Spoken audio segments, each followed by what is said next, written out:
We're with Eastern Connecticut senior Jessica Seymour, the Warriors in softball, getting ready for the 2018 season opener in Kissimmee, Florida. Jess, you guys have been practicing for quite a while, pretty much since you came back from the first semester. How in general have things gone in the preseason? Preseason has been going really well. We started January 29th. We've been working hard. We have a good team chemistry, and we've been really focusing on learning the plays and kind of mastering them before we leave for Florida. We'll talk about this. A lot of people don't really understand when you're training for your season. It's a lot more than just really being out on the field. What are some of the other components of being prepared physically and mentally for your season? So physically, it's a lot of strength and conditioning. We ended fall ball in October, and we had been working with Coach Jones since then, every Monday, Wednesday, Friday at 7 a.m. So really working on our strength, getting fit. And then when we left for winter break, he gave us a workout to do over break and then brought it back. And then since we've been back, we've been working out with him Monday and Wednesdays to just get stronger and get ready for the season. So basically, in any sport, especially softball, it's more of a year-round thing. From September until you guys finish the season in May, it's pretty much non-stop, isn't it? Yeah, it is. We're always working hard, always trying to improve, and just getting better and better and better every day.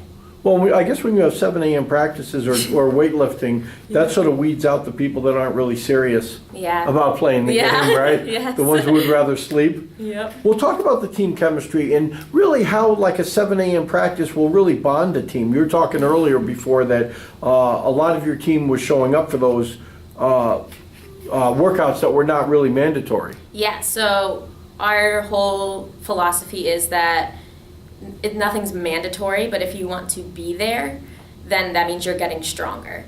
So it kind of weans out the people who don't want to be there and who aren't willing to put all their effort into the sport.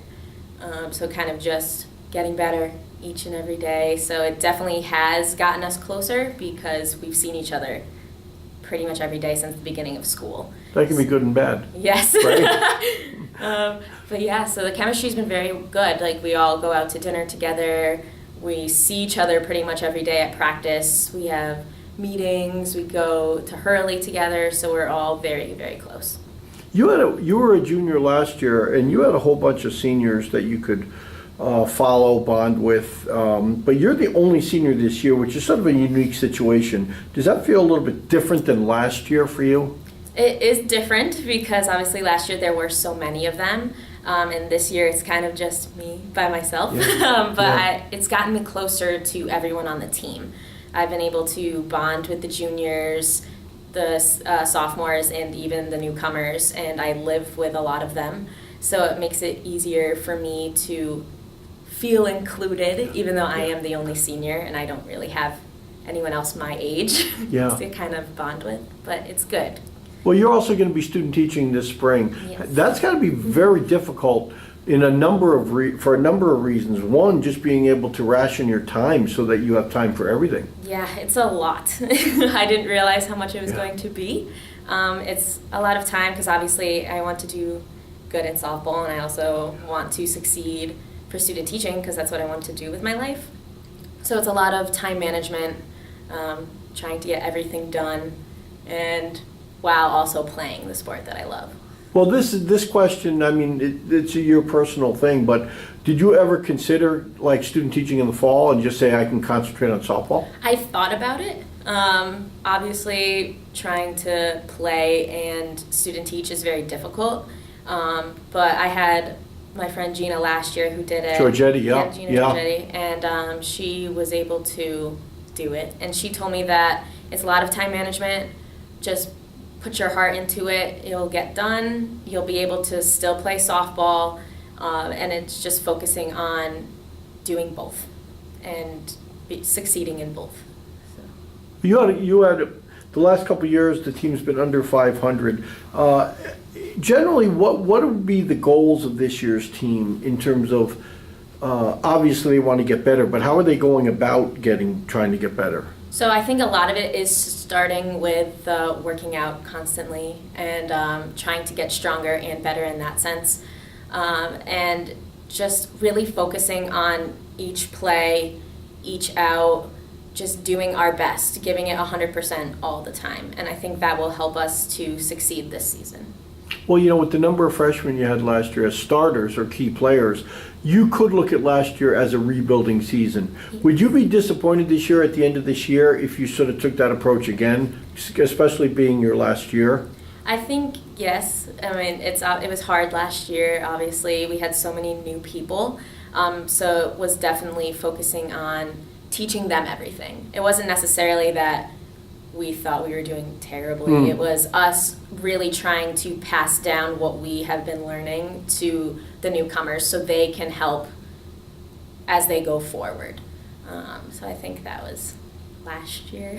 Yeah. Yeah, but this year, obviously we have those newcomers from last year as sophomores, and they've been doing a great job and helping to teach the newcomers what to expect, because obviously they were freshmen last year, so they know everything that they went through, and they can pass that down to the newcomers this year. And obviously the juniors and I can do that as well, because we've all been through it. So more this year, we're focusing on learning the plays, obviously, but I think having so many sophomores this year, it's really helping the newcomers to be like, it's okay if I mess up.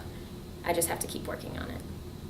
You had about 4 or 5 last year's freshmen that were very key players or starters. Yes. Do you see this year's freshmen being able to more, you know, ease into roles?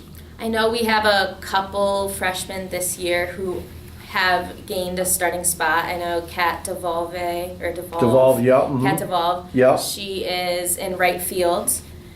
We have Christine Gayette. She is kind of alternating at first base. We have Alexis Tyrell. She's second base. She's not starting, but she's kind of working for that position as well. Sabrina Lemire. Go ahead. Yeah, Sabrina, she yes. has just joined us. Yes. She's a sophomore, Good but athlete. she's our backup catcher. Because obviously Megan Hodgson can't do it herself. Although she'll try. She'll try, but it's hard being the only catcher. So She's a lefty, isn't he? Yeah. Isn't she? Yeah, she's a lefty. Sabrina is. Well, that's neat. So we do have a lot of. How about Morgan newcomers. Bolduc? Yes, Morgan Bolduc. She is one of our pitchers. She has been working so hard, and she's going to be a great pitcher. And I think she's going to be a huge asset to the team this year, for sure. Did you see the pitching? You had a number. You had Jackie Arndt last year. You had Morgan Sanson, and now those two. They were freshmen last year, and Haley Cardello, and now they're being joined by Morgan Bolduc. Mm-hmm. And we all know that softball is dominated by pitching. How good can this pitching be? This year's team. Yeah, very good. I mean, they are working so hard, and they're really like focusing on getting better each day. And I know last year Morgan Sanson, Jackie Arndt, they had a great postseason, and they're really focusing on kind of carrying that into this year. And with the help of Morgan Bolduc and Haley Cardello, I think it's going to be a very good pitching staff. Well, let's look at the hitting. I mean, you lost some major people in the middle of your lineup. Number one being Kristen Ryan, which I believe is from your hometown, right? Yes, yeah. Kristen was a big bat in the middle of that lineup. How do you see it working this year? Is it going to be more of a 1 through 9 lineup, or are you looking for 3 or 4 people to really mash? I think our focus is always to be strong hitters 1 through 9. I know for batting third this season, we have Sarah Pisanelli. Fourth, it's kind of up in the air. It could be Haley Cardello as a DP, or it could be Kat DeVolve. Mm-hmm. So it's definitely like, I think we're all going to be strong hitters. I don't think it's going to be one specifically dominating, but I think it's going to be 1 through 9. I think we're going to be strong. Do you think that? Do you see the hitting improve from last year? Based on the experience, you think it'll be a better hitting team than last year? I think it'll be more consistent.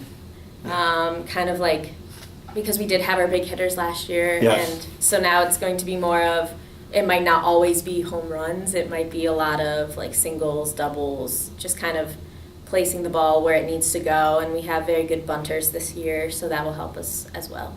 Is bunting as big a part of the game as it used to be? It's extremely important. Yeah. Coach is very persistent on telling us that bunting is one of the most important things in softball.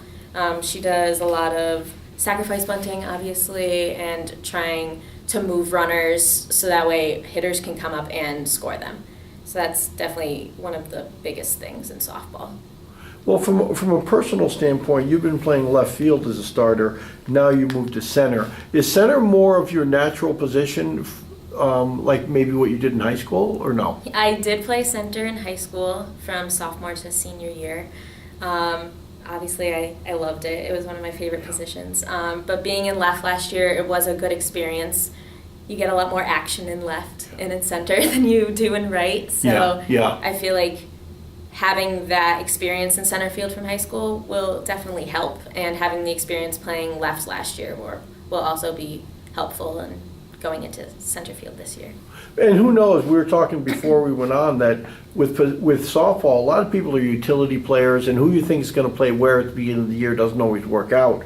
I mean, you could theoretically end up back in left field, right? Depending on who. It depends on the day. It depends on who's performing. Coach is all about competition. So if you're not performing that day, she might take you out and put someone else in, and you're expected to come back, you're expected to compete with them and just try your best, and you can earn that spot back or people can take it, and it's really just focusing on the competition and working together as a team to be the best that we can be.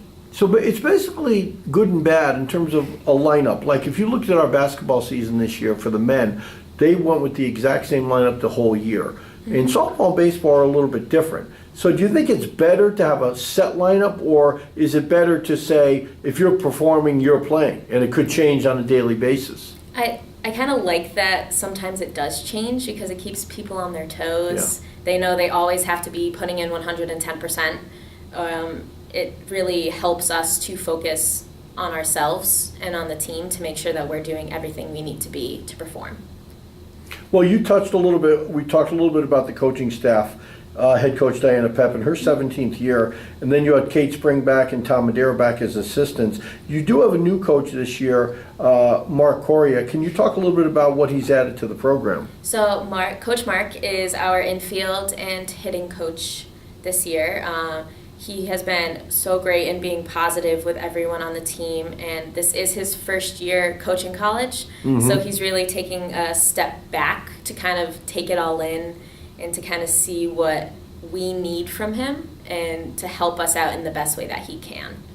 And you were sort of familiar with him though, right? Yes. In what way? He coached a travel team that I used to play against when I was obviously in like high school and middle school. So I had seen him around, and he was very familiar. So I walked in the first day and I was like, "You look so familiar!" Like, whoa. So it's cool to be able to have him as a coach too after playing against him. So that's pretty cool. So when you didn't really know until you walked in the gym the day, you didn't really know who that person was? We had our preseason meeting kind of before we had started preseason, and we all kind of just met him. A couple of the girls had him as a travel coach. Kat DeVolve and Morgan Bolduc and Christine Gayette had him as a coach. So they kind of talked to us about him, and so we knew who he was. We just had never seen him face to face. So that first meeting was when I walked up to him and I was like, "You look so familiar." And there's a reason why. And there's a reason. Last question. Little East Conference is always the goal of the team. The overall record last year was somewhat disappointing, but you still finished in a 4-way tie for first. And you had a good Little East tournament. You split 2 games. You had a loss. You won a couple of games by a run, and then you ended the season with a run loss. Talk about the Little East Conference season and how important it is to you guys. Obviously, all the teams in the Little East Conference want to win the tournament. That's always a main goal. So it's kind of like up in the air right now for us. Like, we take one game at a time. We don't really focus on the winning and losing. We kind of just focus on being our best that day. And if we win, then it's great. And if we don't, then we focus onto the next game and move forward.